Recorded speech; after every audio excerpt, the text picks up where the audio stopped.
just don't know. I don't know. I'm looking, yeah. Marc Clark, that's classic. I love it.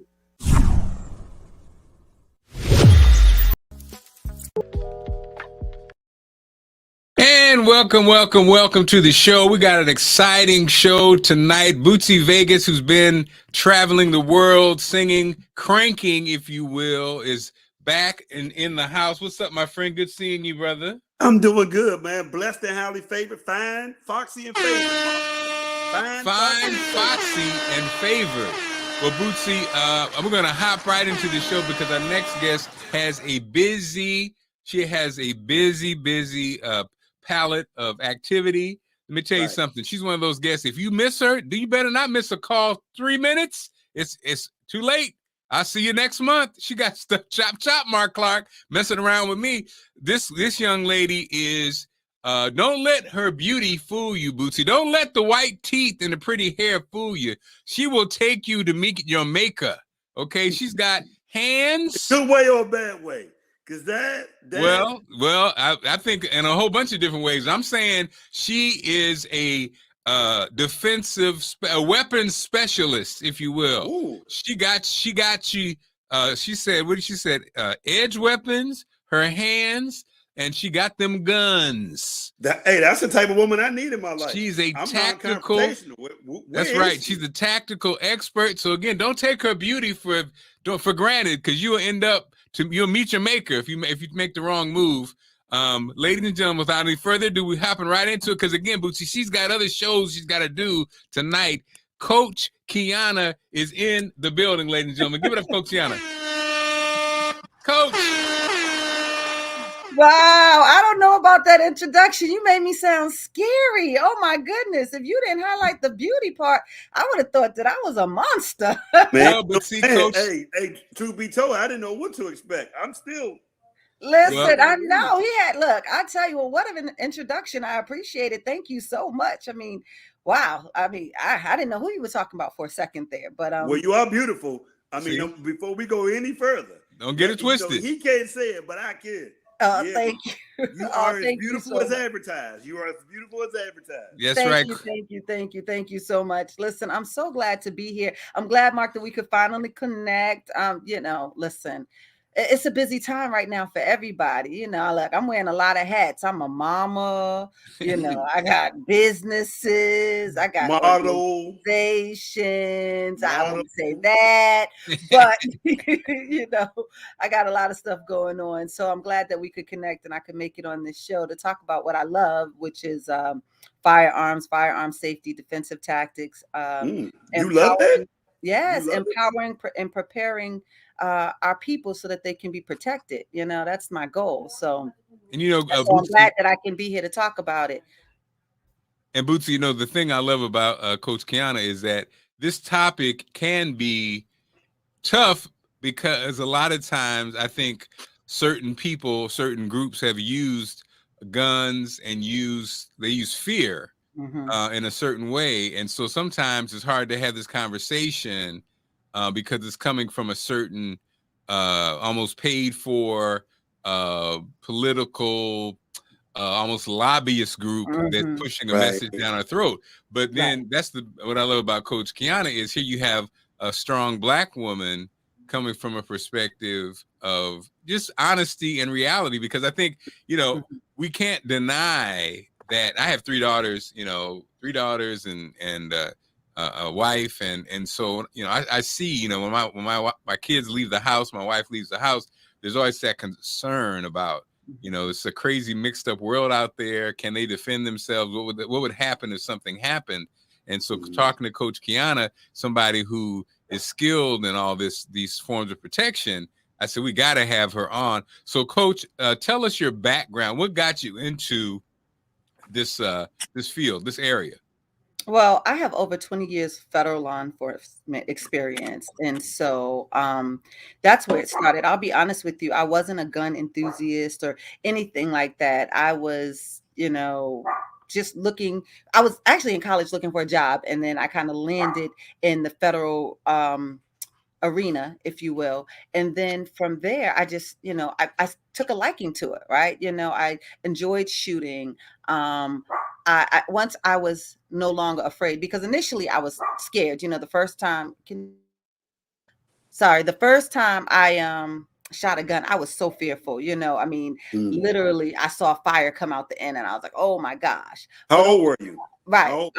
Sheesh, I was early 20s. And that was the first time just even having a gun in your hand? Absolutely. That was the first time. So I was recruited out of college, and I came from a liberal arts background. And so I was just looking for a job, and it was like, hey, are you interested in this? And at first, I'll be completely honest, I was like, heck no, the feds, where I'm from, nobody likes the feds, right? You from? Where you from? I'm from Boston, Massachusetts. Okay. Originally. And I came Beantown? Yeah, Beantown. So I came to Baltimore to go to school, Morgan State University, the Morgan State University, a national treasure. And so I came to Maryland, went to Morgan, and like I said, liberal arts background. I had a degree in history, and I was looking for a job.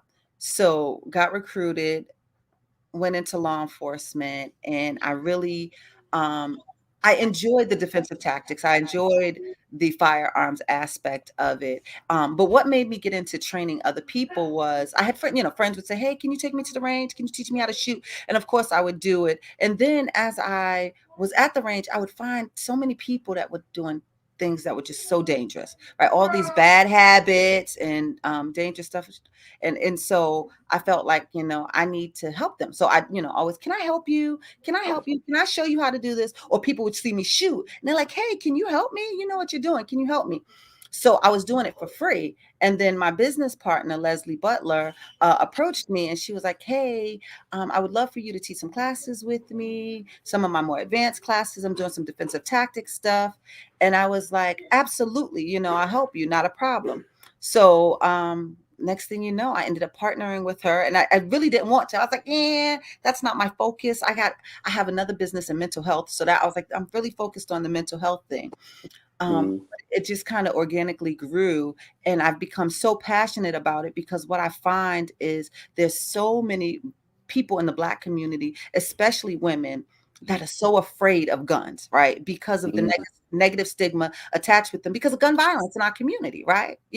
All they think is boys in the hood. Everybody got the hand pointed this way with this rap videos, these movies, and the media. Let's be honest, the news just over demonizes it. Demonizing it. That's a good word. Demonize, but it is. It's horrible. It's horrific. The number of people that are dying from gun violence, right? It is horrific. However, there's a place for it. First of all, it's our right to bear arms. And there's a place for it. We need to be empowered to protect ourselves. Right. We need to be empowered to protect ourselves because I feel like this, I'm not going to bring a knife to a gunfight. If it's the Wild Wild West and everybody has one, I want to have one too. And I feel like if you have the mindset to actually carry a gun and to use one, then you should. Right. Because crazy things are happening. You'll be surprised at how many home invasions take place, how many women are robbed or abducted, raped, coming out of grocery stores in the parking lot of a grocery store, trying to load groceries take the groceries out of their car and bring them into their homes, things like that, And so giving women and individuals, because I train a lot of men, actually I train more than I do women, but empowering individuals to take their safety into their own hands, to protect themselves and their families. Like, you guys see it all the time, I'm sure, right? What's happening, school shootings, movie theaters, malls, grocery stores, right? If there was an individual in any of those places that had a gun, they could have positioned themselves to. Things have been different. Absolutely. Even this weekend in that club in Colorado. Yes, exactly. So these things are happening more often now, and so I think that it's time for us to take. You made a key point, and I would love to go back over this. So hold on. So Coach Quiana, let me just prepare you now. Bootsy Vegas is known as the questioner, so now there'll be a stream of questions. So just sit back and relax. Oh, I'm good. Come on. And again, if you're just tuning in, we're talking about gun ownership, safety. Should you own one? Should you not? It's not a political conversation. Coach Quiana. We're talking about the nuts and bolts. This is not, sponsored by, and we're not trying to push a message. We're trying to have a real conversation about it. So the questioner just took a sip of his tea and he's now ready. Yes, go ahead, Bootsy. Okay, well, you made a great point, and I think it's important that maybe you can elaborate on that. You said that, everybody, if they have the mind frame, should be able to carry one. Could you elaborate or break down what you think the mind frame is? Because I do think, and even with background checks now, and Congress wanting to do that, break down, in your opinion, as a person who teaches it or whatever, what is the mind frame? What is the right mind frame, in your opinion, as a gun instructor? Okay, I'm glad you asked that question, because I always start with mindset. I don't know what happened; it just went black. But can you hear me? Hello? Yeah, we can hear you. We can hear you. Okay, perfect. Okay. Mm-hmm. So it always starts with mindset, right? You have to, that's the first thing, right? First of all, am I mentally sound? Do I have the ability, not necessarily to pull the trigger, but to not pull the trigger? Right? Because so many people think they're quick to pop off, quick to pop off, quick to pull the trigger. But the real control, the real power is knowing that I have a gun on me and I could take your life at any second, but I won't, because it's not necessary. Right? Mm-hmm. That's the first thing. So do I have the self-control? Do I have the awareness to say, I'm not going to get hot-tempered and take someone's life, shoot someone, whatever, endanger somebody when I shouldn't have to, when I don't need to. Right? It's not necessary, right? Because you got to look at the escalation of situations. Some people, there's so many individuals that die when they shouldn't have, right? They should not have. So that's the first thing that I talk to people about, right? And then I want to know if you have the mental stability, right?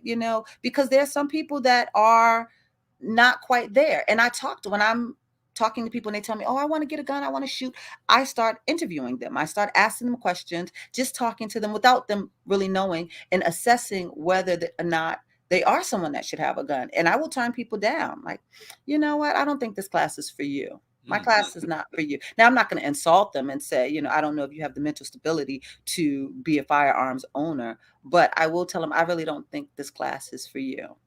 Well, let me ask you the question that everybody probably in America asks. I'm sorry, Mark, I'm going to transition right over to you.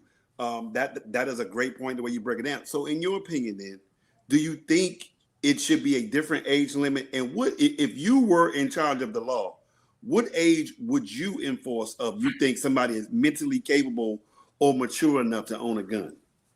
So, 21 is definitely legal age. I believe so. So, and I don't want to get into the politics behind all of this. Conversations coming up with these assault rifles and ARs and all of this other stuff that they're talking about in the media, right? Who can, because honestly, so this is what I'll say. And this is what I tell my students, right?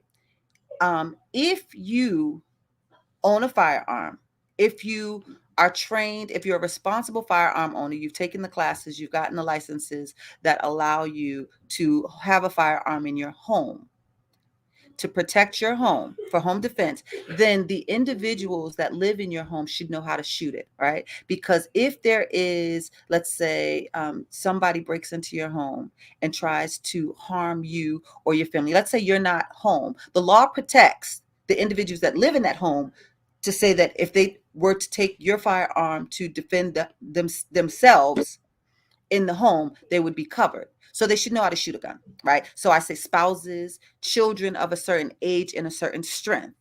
I have young daughters. They're not so much young, but they're 12 and 15. My daughters are trained. I've been taking them to the range since they were about 9 and 12.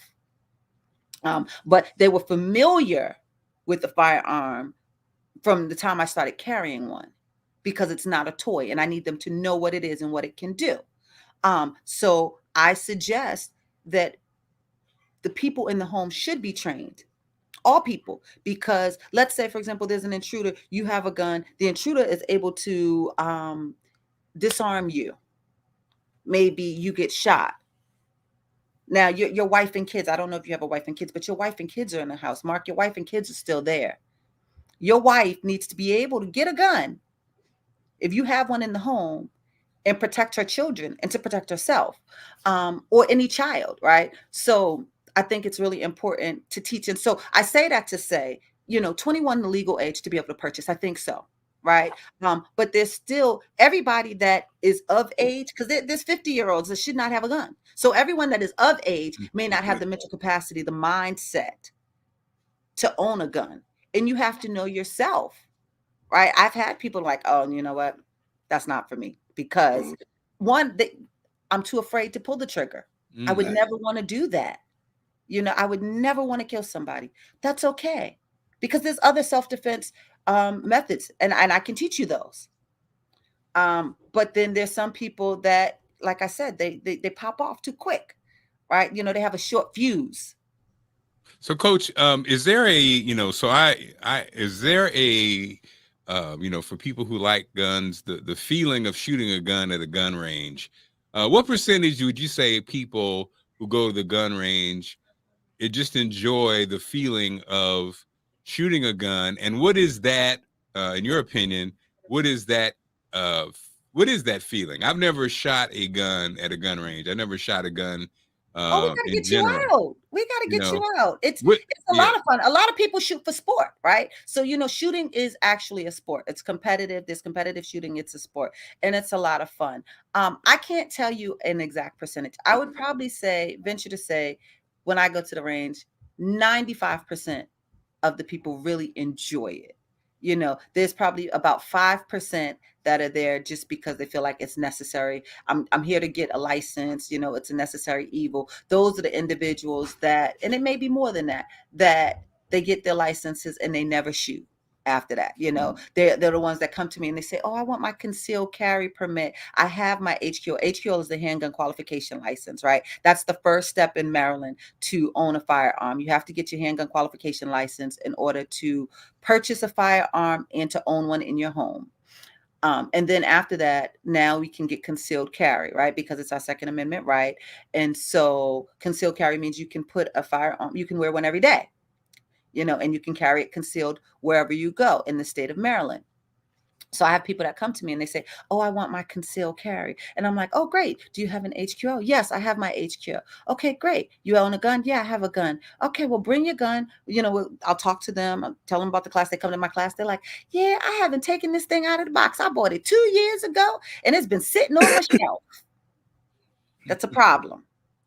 That's a problem, because it's a perishable skill. Shooting is a perishable skill. You need to do it, and you need to do it often to be proficient.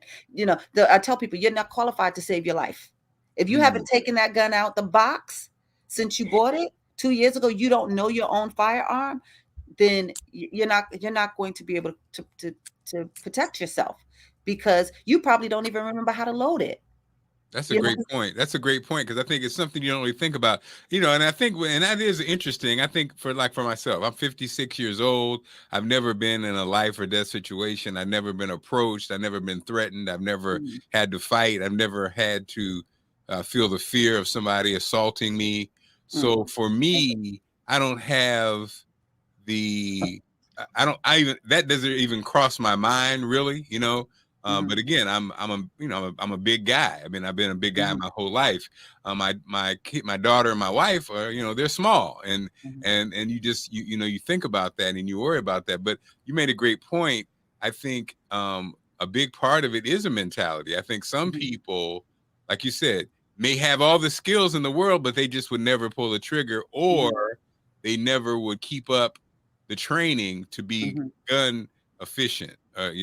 Proficient, right? Exactly. Proficient. And so it's interesting, because I think in theory, working in the the Baltimores and the DCs and the big cities, and being in the media and hearing all these stories, in theory, I've always said I wanted to get guns for the household, and guns and be trained on it, and all the girls be proficient and all that kind of stuff. I just never have no pun intended, pulled the trigger. So I'm sorry, Bootsy Vegas. I see your lips are ready. Right, his brain is moving. I see it too. Well, I would love it. Well, I do have a few questions. I guess the first question would be, if somebody is apprehensive, maybe like Mark and other people, what would be the alternatives that you could offer? Because I do think sometimes it could be a transitional phase into it. Like when you learn one step of self-defense, you can go to another one. What would be a lesser demanding course that maybe that you could provide for somebody? Oh, absolutely. So, I mean, there's several weapons that you can use, right? Anything could actually be a weapon, right? But tasers, right? Mm-hmm. Stun guns, mace, right? Yeah, I OC carry mace spray. with me. I carry Yeah, bear spray okay. everywhere I go. Like that is my, I just carry that with me just in And, case. and that's good. And so, are you familiar with how to use the bear spray that you carry? Because there's different kinds, right? So there's foam, there's gel, there's the mist. So you need to know which one you're carrying and what's the most optimal way of using it, so that you're using it effectively. Some of Mm-hmm. them further range, And you some of offer those courses? yes, I do. Okay, Yes, I that's do. great to know. Right. So further, some are good for further away. Some you need to be closer. Usually, it's closer contact, but then you also have to be aware of blowback, right? Because if it gets on you, it gets in your eyes and your mouth and your nose, then it's going to have the same effect on you that it would have on the assailant. And so Right. you need to know how to prevail in that situation. How to fight through it. What to do after the fact, to rinse your face, and so on and so forth. So that's important to know. It's so easy to buy, but people don't think about that, right? And so that's what I teach people. Like, there's different kinds. So which kind is going to be best suited for you? Where to deploy it and where not to deploy it. You don't want to deploy it in a closed up car, because everybody in that mother is going to be jacked up, Yeah. so that's an alternative. Again, tasers, right? Or stun guns are an option. Now, there's training that you have to take to buy them, and there's certain requirements that need to be met, but civilians can purchase those as well and use that as an option to defend yourself. And then there's just good old hand techniques. You know what I'm saying? There's things to do. If somebody's coming on you, right? They're trying to attack you. They grab you at a certain place. There's a way to get out of that grab or to get out of that hold. There's strikes that you can do to throw somebody off, to create distance. That's what we talk about. We want to create distance. Somebody's in close quarters with you. They're coming at you. You want to create distance. 9 times out of 10, I don't care how good you are, unless you're an MMA fighter, you don't want to get into hand-to-hand combat with an attacker, because you just don't know. You don't know what they have on them. You don't know anything. There's too many unknowns. So what you want to do is you want to try to create distance so that you can get away, that you can pull out a weapon, whether it's a non-lethal or a lethal weapon. And then be able to get assistance, get help, call for police, yell. There might be people in the areas, attacker, somebody's attacking me. So these are things that you can do if you're apprehensive about shooting. And then it's a slow process to gradually break you into it. Come to the range and just look, stand Right. in there and just observe, to get the feel, because it's loud. Them booms go, when it goes off, your heart jumps. You're going to jump every single time. And I still jump, and I've been shooting for over 20 years, and I still jump every time. Some ammunition is more powerful than others. Some guns are more powerful than others. So the boom is going to be real loud, but to just get yourself acclimated with that environment, right? To feel it, right? Get the adrenaline flowing, because it's an adrenaline rush. You get tunnel vision, you start honing in. You're just seeing down target. Everything else blurs out. You don't even hear the sounds anymore. And we talk about in my classes, I talk about the psychology and the science behind it, and what's happening to your body when you're shooting, whether it's for sport, whether it's in a shooting incident, what happens to you. And so getting yourself acclimated, and then putting your hand on the gun, touching the gun, learning the nomenclature of it, that kind of lowers your defense and the apprehension, because you realize that it's not so fearful. Coach Quiana, I don't think you can help not wanting to take your class when you see you, because you just got that energy. He is a communicator too. You know what I mean? Yeah, great communicator. So, Coach, in such layman terms, you know what I mean? And you do make it make sense. You kind of makes it make sense, which is not always the case when people are presenting, you know what I mean, the needs of it. So I'm appreciating this conversation. Right. So, well, Coach, I really enjoy it. And I would like to add this. So again, in addition to, so we do handgun training, but we also do long gun training. So rifles, AR-15s, shotguns, again, home defense, personal protection. I want to emphasize that, but again, shooting can also be fun. So we offer classes, nights out at the range just to shoot for fun, right? We played little range games. One of my favorites is follow the hole, right? So when you're shooting behind and you're trying, it really works on proficiency, right, and accuracy, because you're trying to shoot in somebody else's hole. So doing little things like that to make it fun and interesting, because it can be a lot of fun. Now, I would also like to say it can be expensive, because training, and I can't emphasize training enough. You have to train. I tell all my students, especially concealed carry, you should be on the range no fewer than once a month. Right? You should be out there at least once a month, and you need to be putting at least a box of rounds downrange. That's 50 rounds downrange, with the gun that you're carrying on your person every single day. You need to be proficient with it, right? You need to know that thing. It's like a relationship, like a marriage, right? When it's time to buy a gun, you don't buy the first gun that you touch, like the same, you don't marry the first woman that you sleep with, right? You spend some time with her. Okay. Right? And that's what you do with your gun. You spend some time. You finesse. Yeah, absolutely. And the same thing with your gun. Then once you decide that you want to be with that gun, you want ownership. You want papers on it. That's what they say. They want paper. You want papers on it. Right. Then you spend time with it. You dry fire at home in front of the TV. You work the dry fire. Yeah, you dry fire. You got to work the action. I mean, the metaphors. A lot of action. You got to work the action. You got to spend time with it. Because you're kind of taking this somewhere I never knew it could go. So I'm loving this. Like, okay. Right. So you spend some time with it, and then and the more time you spend with it, the more you know it. The more familiar you are, the more proficient you are with it. And the more comfortable you are. And so if God forbid, and I pray that this never happens, but God forbid, if you're ever involved in an incident, a shoot or don't shoot incident, right? Then, or what we call a critical incident, then you know how to handle yourself, right? And because it all comes down to a split second, shoot or don't shoot. And so, but again, it comes with training, it comes with practice, it comes with familiarization and spending time. So where are you located at? Yeah, Coach, how do we reach you? Where you're located? How can people find out information?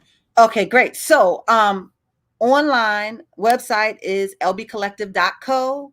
You can always email us at lbcollective. So it's email us at info@lbcollective.co. We're on Instagram, lbcollective.co. I will say that at the end of the year, I'm actually rebranding, because my beautiful business partner is expanding her family and doing some other things. And so it's going to just be me doing all the training, although she will come back and do some classes for me because she's amazing. So I am in the process of rebranding, but everything will transition over. And so you'll still be able to find me. I offer my classes. The classroom portion is done in Glen Burnie. And we qualify out of, usually it's Gundry, but I go to any range, to be completely honest with you. I do a lot of one-on-one with my students, and I'll meet them where they are. I have a lot of students from PG County, so I'll go down to PG County, sometimes out in Harford County or Baltimore County, north, to go to the range. I don't want to be, publicizing and giving free advertisement for these different various ranges, but I will travel, and I go to different ranges to meet my students, because the one-on-one is a significant part of the training, and that's really where they tend to hone their skills, and whatever habits they're going to pick up, whether it's good or bad, that's where it's usually done. Because the classroom portion, the licensing part, is basic. It's real basic level training. So you have to do the one-on-ones. And so I travel all over, but my classroom is in Glen Burnie. And then I do, because Gundry is a huge supporter of mine, so I will say, and I do most of my qualifications out of Gundry, but I will travel. And so people can find me again at lbcollective.co on the web, or email me at info@lbcollective.co. I'm on Instagram, and I always respond, and I'm always there to help. And it's not just women, although I would like to increase my students, my women's student population. but it's men, it's women, it's children, it's families. We have family night out at the range, family day at the range. So yeah, I would encourage you to come out, Mark. I would love to see your I'm family coming. Me and Bootsy out are at the coming. range. Yeah, Bootsy, come on. No, but Listen. Bootsy already shoots sideways like on TV, so you're gonna have to. Oh, he's boys in the hood. Yeah, he's No, the no, boys no, in the hood. no. Now, believe it or I'll not, work with that. I'll fix it. no, I actually had training because I was going to be a security guard, so I actually did have the training Oh. before. I was right there. I just ended up getting another job and not doing it. But I was a few of my band members. I went through the extensive training and I was at the point to get my license. I never did. Well, here we go. We're gonna go with Coach Quiana and make it happen. Coach, we're gonna let you go. You got your live show coming up at 8:00. Coach, Yes. Thanks again for joining us. And You don't were be amazing. a stranger. Oh, well, thank you. Wait, can I plug my live show too, by Of the way? course. I'd be remiss if I don't. Please, right. everybody, if you'd like, join me at 8:00 on Tuesday nights on YouTube. Oosh. I have it posted on my Instagram, so you can always get to the link there. But it's called Let's Get Tactical. You can find us on YouTube, 8:00 on Tuesday nights. Let's Get Tactical. We talk all things guns. It's usually me and 4 men. Picture that, right? But I hold my own. Once in a while, we have other women on there as guests, but I hold it down for the women, because those men in that testosterone, they get to go getting crazy with all their big guns and all their accessories and all of this other stuff. So I have to bring it in. But we talk all things guns. We talk all things safety, training. We talk about what's happening, different shooting incidents that's taking place around the country, and what it means for us in Maryland, how we should or should not respond, all of that kind of stuff. And so it's a real good show, interesting perspective, interesting point of view. And, we have a good time, and it's a lot of fun too. We have a good time. So Thank you so much for this opportunity. I appreciate it, Mark, that we were finally able to connect. Yes, Coach Quiana, it won't be the last time, and we're coming to that range. All right. Thank you so much, Booster Vegas. Thank you. Bootsy has quickly your announcement. Are you saying that yet, or you want to wait? Yeah, we definitely got to wait because it's gonna be a big thing behind it. But yeah, okay. Thank everybody who came out this week to support Raheem Devon and the Crane Crusaders at Piano Lounge. We really enjoyed it. Thank you.